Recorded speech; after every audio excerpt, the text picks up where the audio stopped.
We begin chapter 25, or chapter 9, part 4. The third tour of Galilee and return to Capernaum. From Nazareth, Jesus entered upon his third circuit in Galilee, the extent of which tour cannot be defined. Matthew says that he went about all the cities and the villages. Mark that he went round about the villages. All concur that he was teaching and preaching his peculiar doctrines and displaying his great power of healing.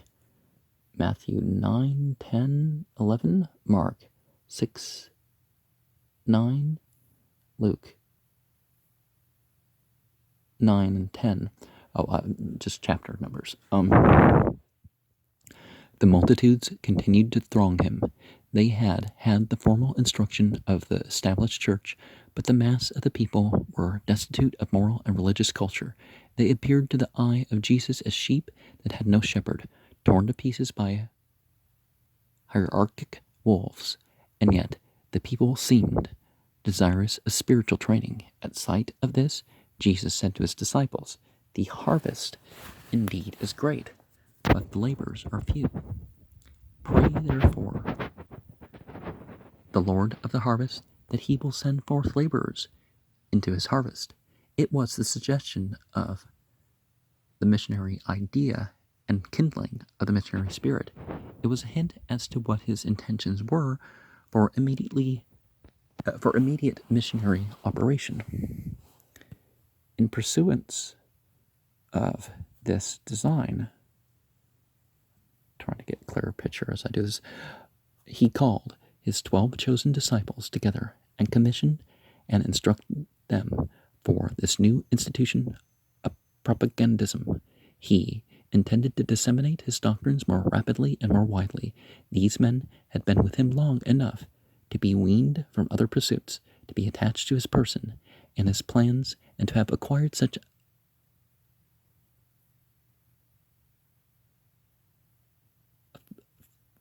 facility in cooperation that they could work together. Jesus instituted 7 itinerant centers of influence. Not stopping in his own work, he sent the 12 in pairs. Their work may be better gathered from their commission, in the words of Jesus, than from any other paraphrase. He addressed them thus: "Go not into the way of the Gentiles," which is not the same thing as not Jew, "and enter not into a city of the Samaritans, but go rather to the lost sheep of the house of Israel." So all this talk about Jesus being like, this end all message and all this stuff, it's just doesn't pan out. And going, preach, saying, "The kingdom of the heavens is at hand. Heal the sick, raise the dead, cleanse the lepers, cast out demons. Freely ye have received, freely give. Provide neither gold, nor silver, nor copper in your girdles, nor a wallet for your journey, nor 2 coats, nor shoes, nor a staff. And into whatever city or village you may enter, inquire who in it is worthy, and there abide till ye depart. Go not from house to house. And into whatsoever city ye enter, and they receive you, eat such things as are set before you, for the laborer is worthy of his food. But as ye enter into the house, salute it, saying, Peace be to this house. If indeed the house be worthy, your peace shall come upon it.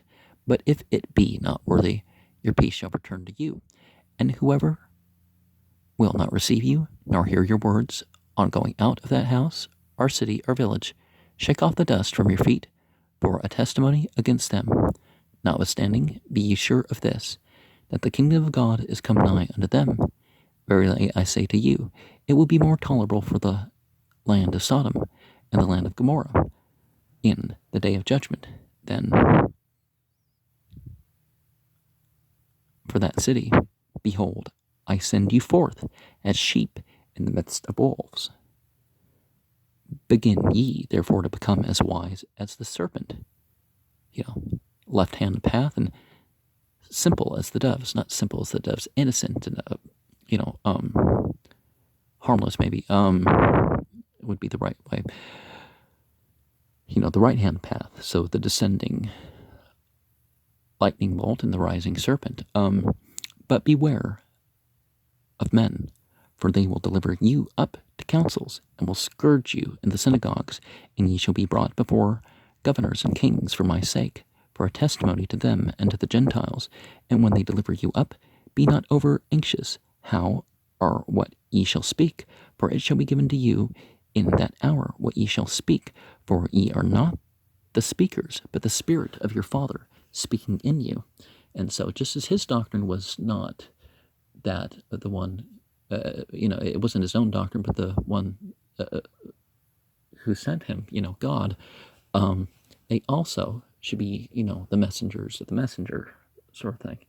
But the whole calling them apostles is kind of confuses the thing when you try to use that word for prophets, because these people weren't of that same. And a brother shall deliver up a brother to death, and a father a child, and children shall rise up against parents, and shall put them to death. And ye shall be hated by all on account of my name. But the one having endured to the end shall be saved. But when they shall persecute you in this city, flee into another. For verily I say unto you, ye shall not finish the cities of Israel until the Son of Man come. A disciple is not above his teacher, nor the servant above his Lord. Sufficient for the disciple that he be as his teacher, and the servant as his Lord. If they have called the master of the house Beelzebul, Baal Zebul is Lord of cohabitation, and much more those of the household. Fear them not, therefore, for there is nothing covered that shall not be revealed, and hidden that shall not be known. And what I say to you in the darkness, speak in the light, and what ye hear in the ear, preach upon the housetops. And fear not those who kill the body, but are not able to kill the soul, but rather fear the one able to destroy both soul and body in Gehenna. Are not 2 sparrows sold for an asarion?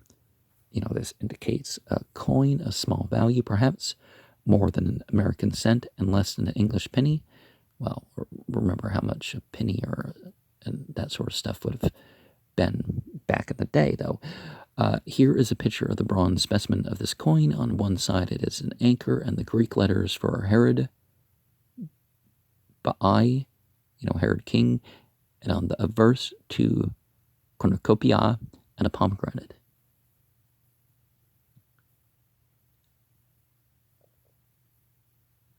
Heod, Baki,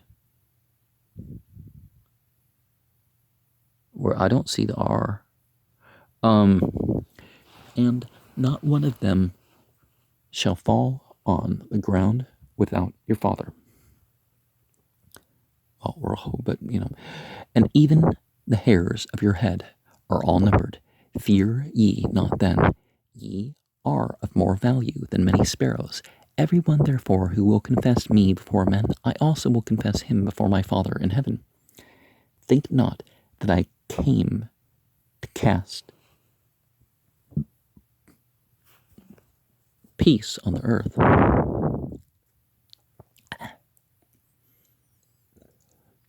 I came not to cast peace, but a sword. For I came to set a man against his father, and a daughter against her mother, and a daughter-in-law against her mother-in-law. And the enemies of a man are those of his own household. He who loveth father or mother above me is not worthy of me, and he who loveth son or daughter above me is not worthy of me. And he who taketh not his cross and followeth after me is not worthy of me. He who findeth his life shall lose it, and he who loseth his life for my sake shall find it. He who receiveth you receiveth me, and he who receiveth me receiveth him who sent me. He who receiveth a prophet in the name of a prophet shall receive the reward of a prophet, and he who receiveth a righteous man in the name of a righteous man shall receive the reward of a righteous man, and whoever